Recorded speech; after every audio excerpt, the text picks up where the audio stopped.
একতারা বাজাইতে পারতাম, দুতা বাজাইতে পারতাম, গিটার বাজাইতে পারতাম, হারমোনিয়াম বাজাইতে পারতাম। কিন্তু এইগুলা ভালো গুণ না খারাপ গুণ? এই গুণগুলি আমার মধ্যে ছিল, ছাত্র হিসাবেও ভালো। ইউনিভার্সিটি থেকে আসার পর আল্লাহু আকবার, আমার বাবা আমার বাড়িতে গিয়ে বারবার বলতো চরমোনাই যাইতে হইব, চরমোনাই যাইতে হইব। আমি বলতাম আমি চরমোনাই পছন্দ করি না।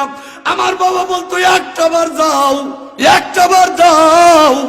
আল্লাহু আকবার। আমার আব্বা এখন আমার সামনে। প্রথমবার যখন চরমোনাই গেলাম, আল্লাহর কুতুবের জবান থেকে যখন প্রথম বয়ান শুনলাম, আমি নাসিরউদ্দিন সরকার ওই ময়দানের মধ্যে একলা ঘুরি আর চোখের পানি ফালাই। হক্কানি উলামায়ে কেরামের সাথে আপনারা সম্পর্ক রাখবেন। যত হক্কানি উলামায়ে কেরাম আছে, যে কোনো তরিকার হোক, যে কোনো হক্কানি উলামায়ে কেরামের সাথে সম্পর্ক রাখবেন। তাবলীগ জামাতের মধ্যে সময় লাগাবেন।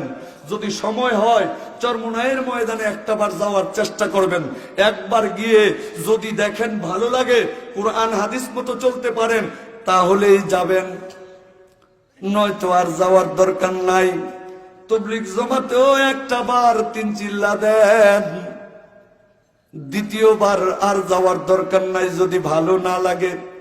কিন্তু একবার যাওয়ার পর যদি এসে দেখেন নামাজ পড়তে ভালো লাগে, রোজা রাখতে ভালো লাগে, আল্লাহু আকবার ভালো কথা বলতে ভালো লাগে, নেকের কাজ করতে ভালো লাগে, গুনার কাজ ছাড়তে ভালো লাগে, তাহলেই আবার তাবলীগে যাবেন, নয়তো যাওয়ার দরকার নাই।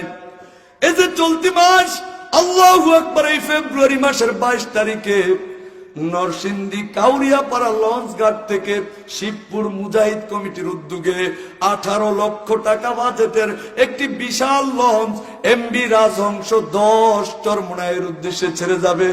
3 দিন 3.5 দিন থাকার পর আল্লাহ রাব্বুল আলামিন একটা পরিবর্তন এনে দেয়। আমি নিজে তার প্রমাণ। আল্লাহু আকবার। নিজের কথা নিজেই বলতেছি।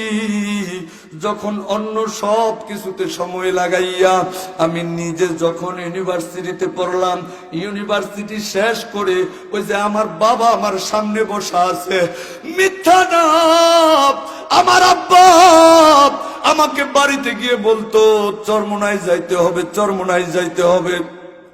আল্লাহু আকবার। ইউনিভার্সিটিতেও মেধাবী ছাত্র ছিলাম, প্লেসের মধ্যে সবসময় থাকতাম, কিন্তু দুনিয়াবি নাজ নেয়ামতে আমার মধ্যে ভরপুর ছিল। একতারা বাজাইতে পারতাম, দোতারা বাজাইতে পারতাম, গিটার বাজাইতে পারতাম, হারমোনিয়াম বাজাইতে পারতাম।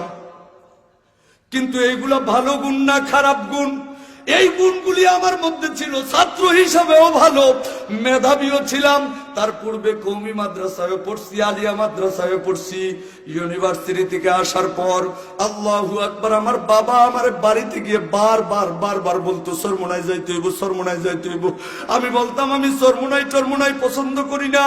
আমার বাবা বলতো একটাবার যাও। আল্লাহু আকবার। আমার আব্বা এখন আমার সামনে। প্রথমবার যখন চরমোনাই গেলাম, আল্লাহর কুতুবের জবান থেকে যখন প্রথম বয়ান শুনলাম, আমি নাসিরউদ্দিন সরকার ওই ময়দানের মধ্যে একলা ঘুরি আর চোখের পানি ফালাইয়া কান্দি আর মালিককে ডাক দিয়ে বলি, আল্লাহ আমি আরো আগে কেন আসতে পারলাম না? আমি আরো আগে কেন এই পথের সন্ধান পাইলাম না? যদি আরো আগে আসতে পারতাম, আমি আমার জিন্দেগিটা আরো আগেই পরিবর্তন হইয়া যাইতো। ও বাবা, আল্লাহ রাব্বুল আলামিন আপনার জিন্দেগিটা ইচ্ছা করলে এমনিতেই পরিবর্তন করাইয়া দিতে পারে, কিন্তু করবে না। একটা না একটা উসিলার মাধ্যমে করাবে, হয় আপনার আব্বার মাধ্যমে, না হয় আপনার আল্লাহু আকবার মায়ের মাধ্যমে, না হয় আপনার চাচার মাধ্যমে, না হয় অন্য কোনো কিছুর মাধ্যমে, হয়তো তাবলীগ জামাতের মাধ্যমে, না হয় চরমোনাইয়ের মাধ্যমে, নয় অন্য কিছু হক্কানি উলামায়ে কেরামের মাধ্যমে, নয়তো ইমাম সাহেবের মাধ্যমে। আল্লাহু আকবার। এই আফজল কাকা আমারে বলতো, আমার আব্বার পীড়াপিড়ির কারণে আল্লাহু আকবার চরমোনাই গেলাম। আল্লাহ, আজকে যখন চেয়ারের মধ্যে বসি, আমার চোখের পানি আমি নিজেই রাখতে পারি না। পরশুদিনও এক ওয়াজ করলাম বেলাভরের এমপি সাহেবের বাড়িতে। এমপি সাহেব আমার জড়াইয়া ধরলো, আমার চোখের পানি আমি রাখতে পারি না।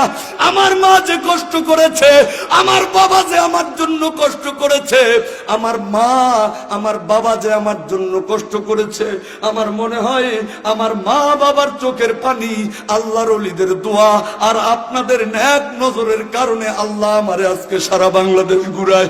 আল্লাহ এত ইজ্জত দিয়েছে, এত সম্মান দিয়েছে, আল্লাহ রাব্বুল আলামিনের শুকরিয়া আদায় করে শেষ করতে পারবো না। আমি আপনাদের কাছে দোয়া চাই, আমিও আপনাদের জন্য দোয়া করি, আমার জন্য দোয়া করবেন। মৌত পর্যন্ত যেন আমি ইসলামের কথা, হক কথা বলতে পারি, আর মৌত পর্যন্ত যেন আমি ইসলামের পথে চলতে পারি। আপনাদের জন্য আমি দোয়া করি, আমার জন্য আপনারা দোয়া করবেন। আল্লাহ রাব্বুল আলামিন যেন মৌত পর্যন্ত আমাকে ইসলামের উপর দায়েম আর কায়েম রাখে। আল্লাহ রাব্বুল আলামিন যেন আল্লাহর হুকুম নবীর তরিকা অনুযায়ী জিন্দেগি যাপন করে হক্কানি উলামায়ে কেরামের সাথে সম্পর্ক রেখে চোখে পানি আনাইয়া তারপরে যেন মাওলার কবরে যাইতে পারি। আল্লাহ আমাদেরকে সেই তৌফিক দান করুক, বলেন আমিন। বিশেষ করে আমি আমার মাইনুদ্দিন